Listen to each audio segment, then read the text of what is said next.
Welcome to Choice Classic Radio, where we bring to you the greatest old-time radio shows. Like us on Facebook, subscribe to us on YouTube, and thank you for donating at choiceclassicradio.com. Get this and get it straight. Crime is a sucker's road, and those who travel it wind up in the gut of the prison of the grave. There's no other end, but they never learn. From the pen of Raymond Chandler, outstanding author of crime fiction, comes his most famous character in The Adventures of Philip Marlowe.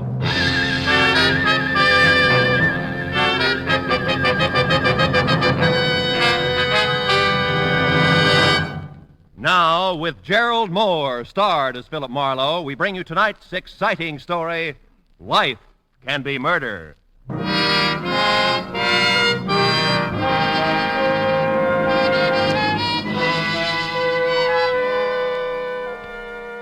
A sign in the half-light above the entrance reads, Bells Trifle Inn. If you say it fast enough, you may be right. It's authentic English script, and it hangs over the door of an authentic English restaurant just south of the authentic Sunset Strip, owned and bartended by Belle Smithers. Inside, from the paneling to the prime rib, from the Welsh rabbit to the dartboard at one end of the bar, it's the Union Jack all the way. And it figures. Belle's authentic, too. 100% pure. Nebraska. I always sit at the bar.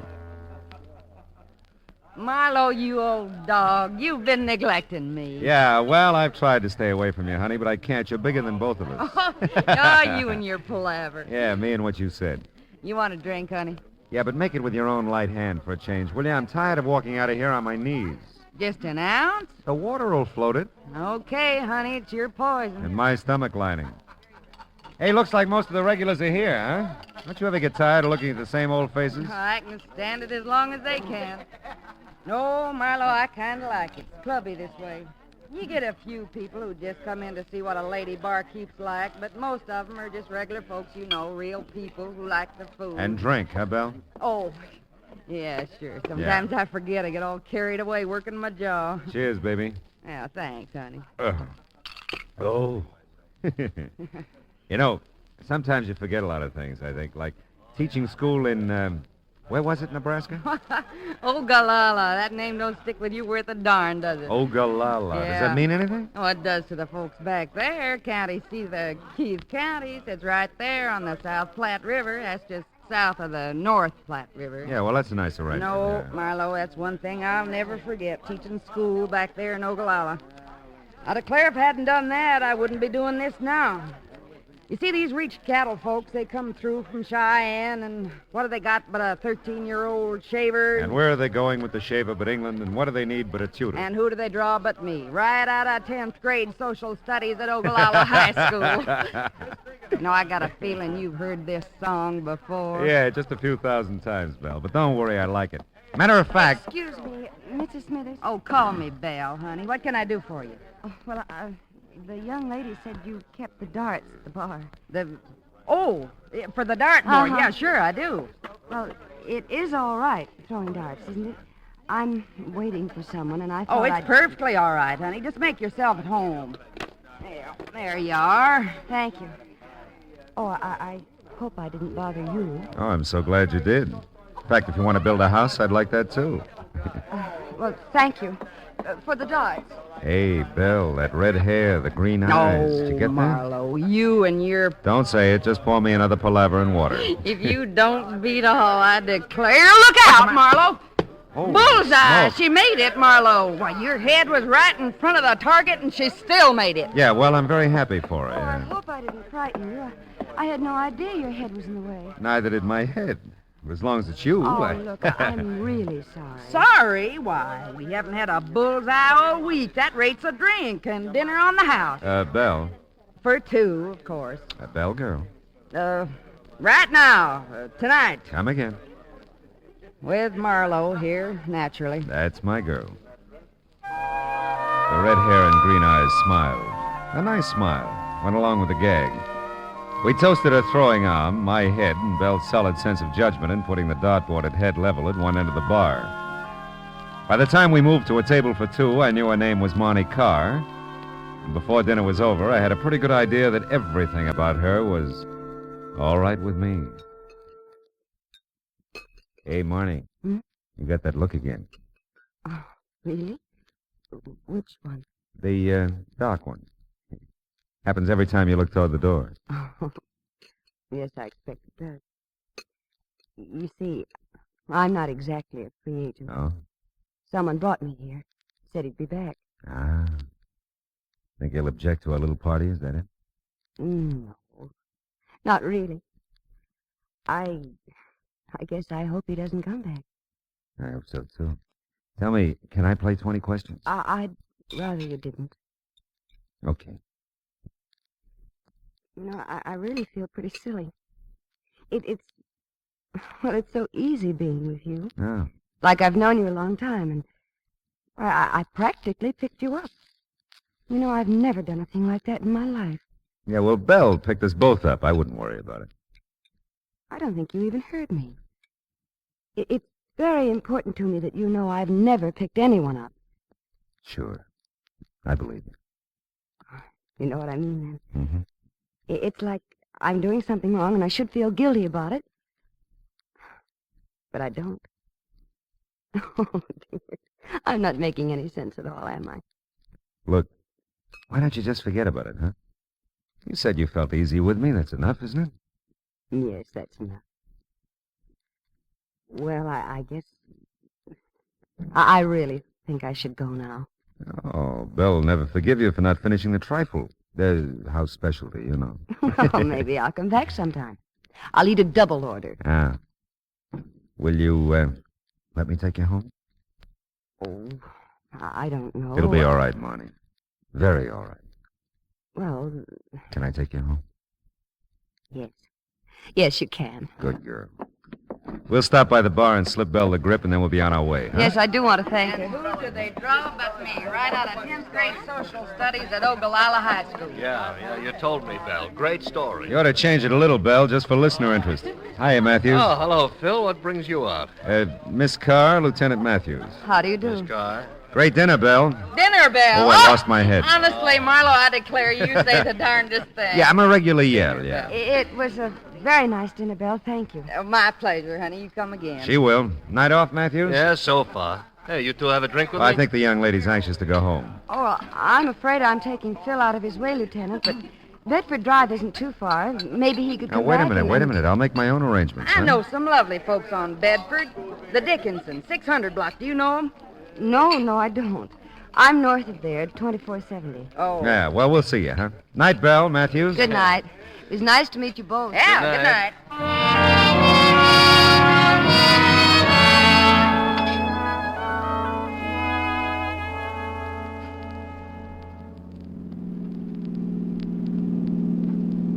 Turn right at this corner. It's the last house on the Oh. right. Say, Marnie, can we do this again? Oh, I don't know, Phil. Are you usually at Bell's in case I get the urge to throw darts again? Yeah, well, I also have a home, and I'll get a dartboard. Let's keep it at Bell's. Maybe later sometime I'll... Oh, wait a minute. This What? is the house. Oh. Hey, looks like you got company. Car in the driveway. Yes, I see it. I wonder... The guy who was supposed to come back and didn't? I'll say goodnight here, Phil. Don't bother coming to the door. Oh, now, look, I think Please. I mean it. Well, maybe I'll see you at Bell's again. Don't call us, we'll call you. Is that it? That's it, Phil. Hmm. Thanks. I liked it.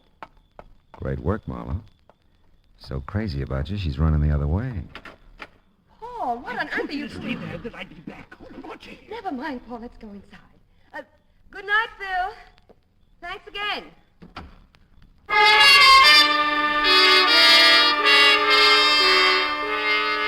It wasn't ideal the way the evening ended. Not the way I'd planned it, but then how could you plan an evening like that? Girl meets dart, girl throws dart, girl meets boy. Didn't make much sense, but it didn't have to. It was a nice evening. Short, but nice. Monty Carr was a nice girl. And I decided to leave it at that. Nice girl. It was straight up 11 o'clock when I got home. I thought about the red hair and the green eyes for several pleasant minutes, and then I went to bed, to sleep. Perchance to dream. Oh, well.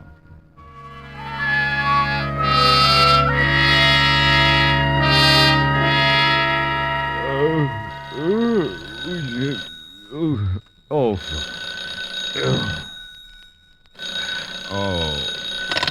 Hello. Matthews, Phil. Yeah. That girl you were with last night, where was it she lived?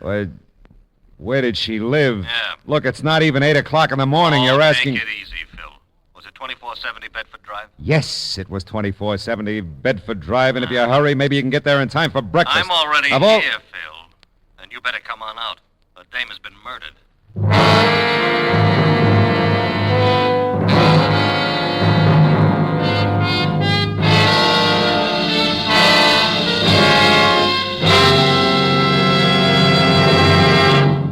In just a moment, we will return to the second act of Philip Marlowe. But first, so you think this old world of ours is fresh out of miracles? Maybe you sort of long for the days of the Arabian Nights or folks of fable who possessed those magic wands, lamps, rings, talismans that all produced wonders? Well, if you do, you'll find CBS's Mr. Aladdin a refreshing gent to meet.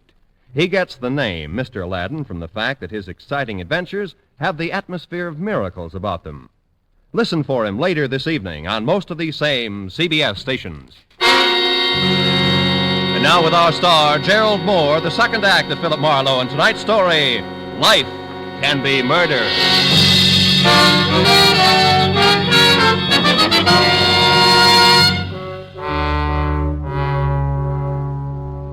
All the way to Beverly Hills, I tried hard to see the face of the guy in the doorway the night before. Paul, Monty had called him, but it was no use. You can't remember a face you never saw.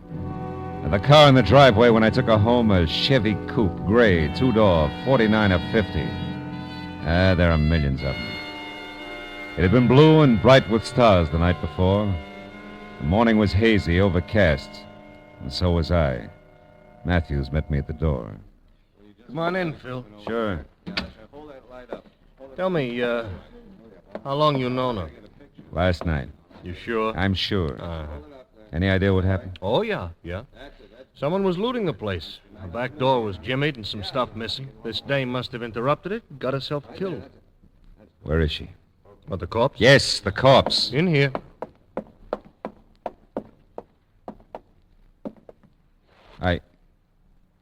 Hey, that's not Marnie. Did I say it was? Oh, no, but I thought that... Never mind, do you know who this is? Yeah. Ann Harkness, according to identification on her purse. Oh? She's from New York. Taxi driver brought her here about 11 last night from the airport, and the coroner says she must have been shot shortly after that. Uh-huh.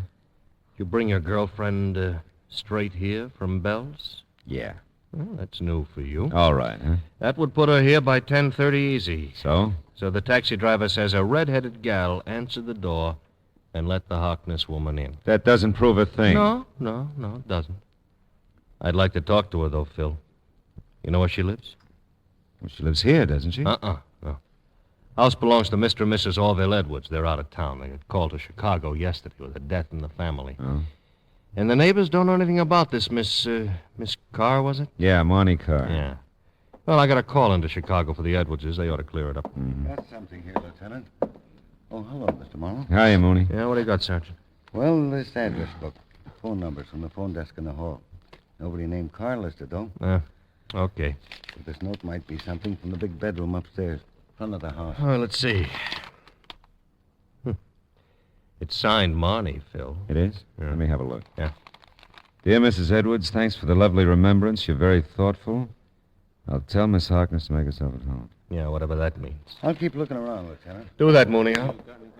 Well, as soon as the Chicago call comes through, we'll get our hooks into something. Look, Matthews, you mind if I look around? No, help yourself. You got any ideas? Yeah. I don't think Marnie had anything to do with it, and I don't know where she lives. Okay, Phil. Only leave the note with me, huh? I looked around and tried to figure things that didn't figure. Marnie didn't live here, but she knew the Edwards. That is, she knew Mrs. Edwards, and she addressed her as Mrs. Edwards and signed herself Marnie. Maid, maybe, huh? Paul could have been anybody. And I wanted to find Marnie before I took up the matter of Paul with Matthews. Upstairs by the phone in the master bedroom, I found something Sergeant Mooney had overlooked. Another address book, smaller, with phone numbers. I flipped through it. There was nothing under C for car, but under M for Marnie, there was a Crestview number, but no address. I decided to take the book with me. Oh, you still here, Phil? Yeah, just leaving. Oh, look, hey. What? About that car girl. Yeah? She may be the sweetest kid in town, and she may be a killer. You never know. Thanks for the tip. And, I didn't call you to get in my way, Phil. If I find her, I'll tell you. Fair enough? Yeah, fair enough. Just don't get lost finding her.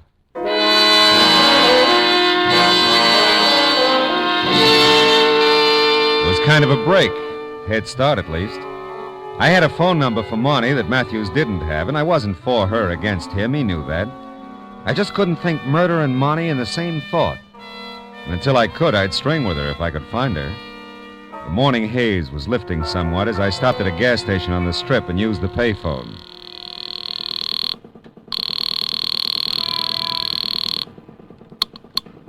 Mr. Felix's, good morning. What'd you say this was? This is Mr. Felix's beauty salon. Oh. Oh, is Marnie there, please? I'm sorry. Miss Marnie's not in today. Can someone else help you? Oh, no, Look, would you be kind enough to give me a home phone? I'm sorry, sir. We're not allowed to give out phone numbers. Oh, but I'm an old... It doesn't matter who you are. I can't give you her number. Okay, thanks.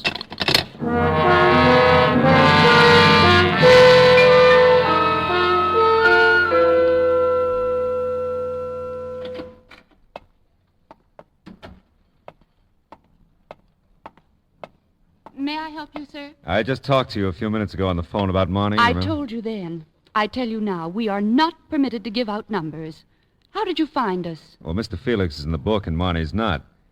Look, really, this is important. I'm doing this for her. I've given Mr. Felix my word, and I've never broken it. Yeah, well, I don't doubt it. Oh, Marnie's friend here. You know the special one? She keeps talking about her all the time. Isn't it strange? I can't remember her name. Peg? Yes, Peg. Sure, that's the one. Can I talk to her? Well, Oh, all right. Ah. 36. Desk, please. 36, please. Thank you. I hope this never gets back to Mr. Felix. I can't imagine what he'd think. Oh, I can't either, but don't worry. My lips are sealed. You blast for me, Liz? Oh, yes, 36. Peg, this gentleman. Over here, Peggy. It's about Marnie. Yeah? What about Marnie? Well, I don't have a home phone or her address. She wouldn't give it to you, huh? Well, no. She... She wouldn't. You look all right to me. What's wrong with you? Nothing. I'm a nice, clean-cut fella. Yeah, looks like. Yeah? What do you want with Marnie? Well, I just want to see her. Good enough reason? Best in the world. She don't feel too well today. She called me first thing this morning. Your fault? No, I don't think so, no. Tell me, what did she say when she called? But she didn't feel too well. Ah. Well, now, look, Peg, does Marnie go out to Mrs. Edwards often?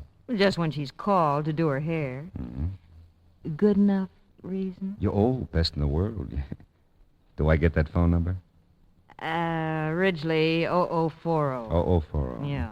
And that's 1637 North Vermont, apartment B. Ridgely 0040, 1637 North Vermont, apartment B, huh? And walk softly by A.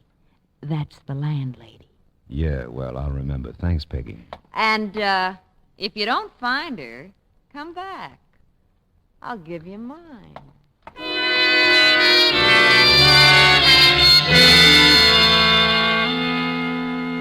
Peg was something of a prophet, among other things.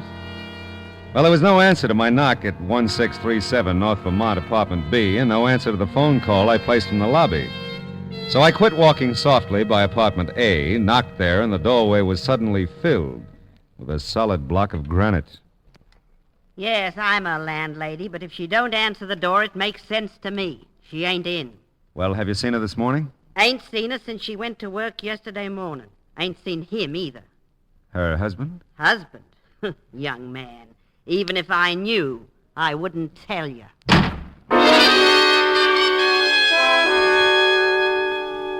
You know, I was getting proud of my head. It could dodge anything from flying darts to door slams near the eyebrow.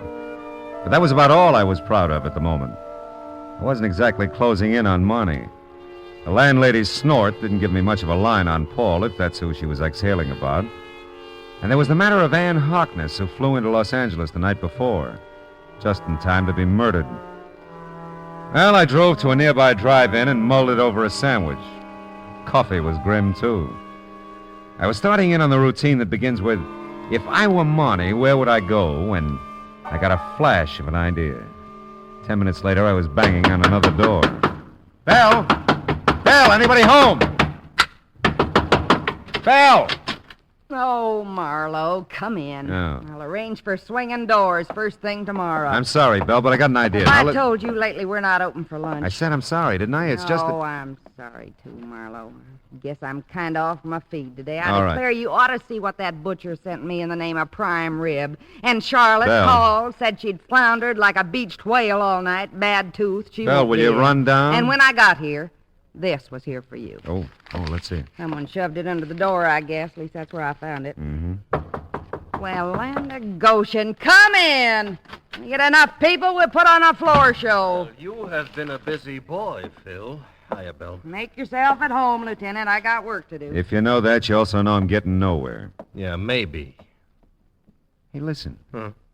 You been tailing me, Matthews? Tailing you? Yeah, that's what I said. Phil, no.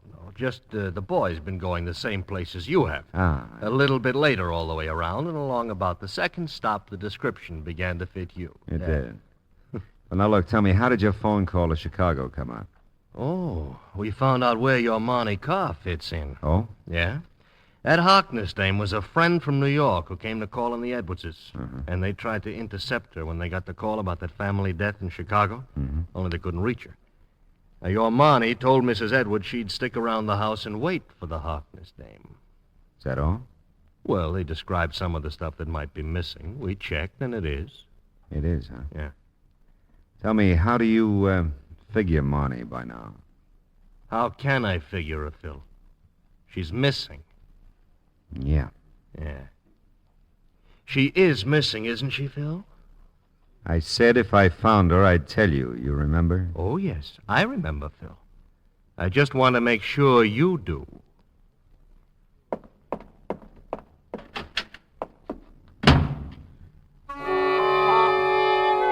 I had a reason for not telling Matthews about the note Bell gave me.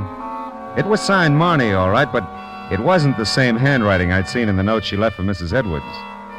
It said, Phil, meet me at 8:30 tonight in the park above the bluffs at Santa Monica. That was all. Except 8:30 was like 6 hours away. And it's just dark here at 8:30. And a fella can get killed keeping that kind of an appointment.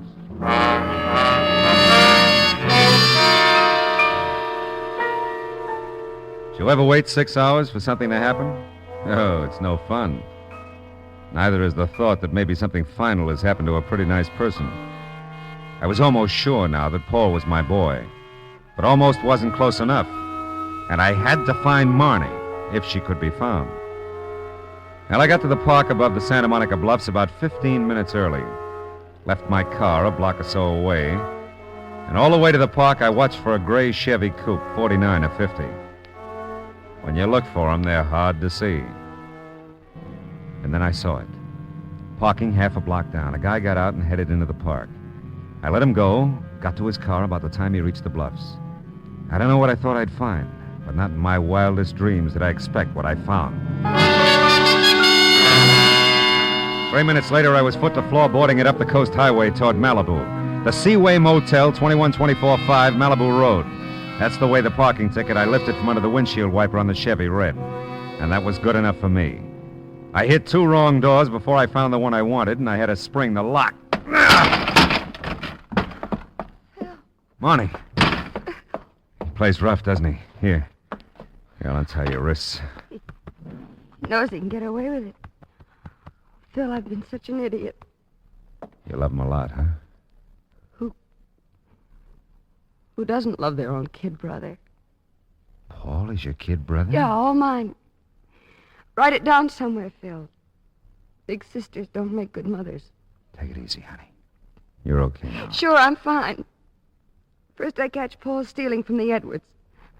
Then I stand there like a zombie and watch him shoot down a woman he'd never seen before. Take it easy, honey. Oh, Phil, I'm sorry I didn't want to drag you into this. He asked me who you were when you brought me to the Edwards last night. I'd never heard of you, but Paul had. And... Wait a minute. That's probably him now. Be careful, Phil. He's crazy. I'll be ready for him. Right behind the door. Your bright boyfriend stood me up. We got to get out of here. Paul, Hey, what is this? You big...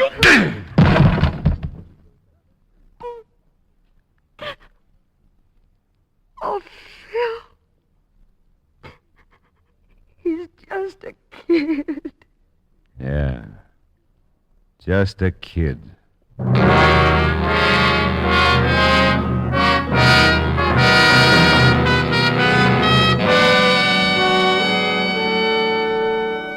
I called Matthews and wound it up. Everything checked, everything balanced. Paul cried like the baby he was and blabbed his head off when he came to. Monty just cried. Funny how many people dispose of anything from mayhem to murder with the phrase, "He's just a kid." I bet someone said that about Capone, Dillinger, and Pretty Boy Floyd. Now take Marnie. She's... What a kid.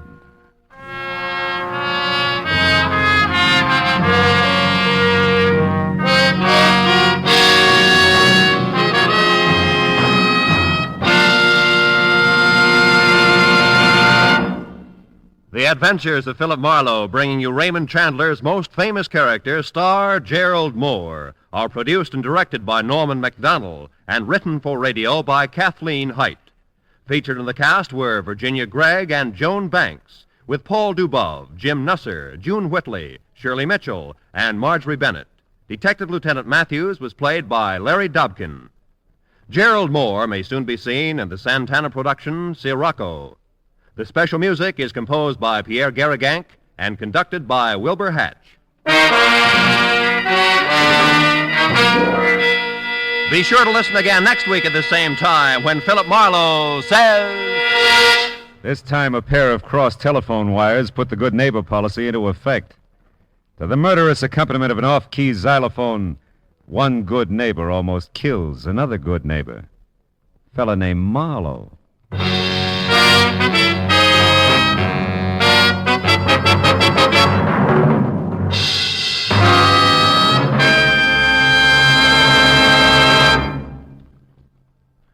Lena Romai, glamorous song stylist, visits Guy Lombardo Time tomorrow night on CBS. Lena Romai sings Chio Chio and I Get Ideas. And that should give folks ideas, too, not to miss. Lovely Lena Romai on Guy Lombardo Time tomorrow night. Say, also on tap over most of these same CBS stations, another 30 minutes of Mario Lanza.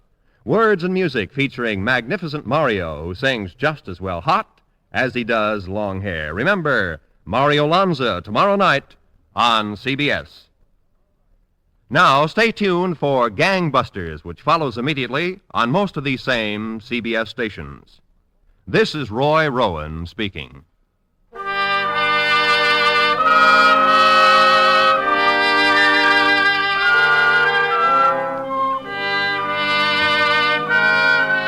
This is CBS. Hear Horace Heidt every Sunday night on the Columbia Broadcasting System.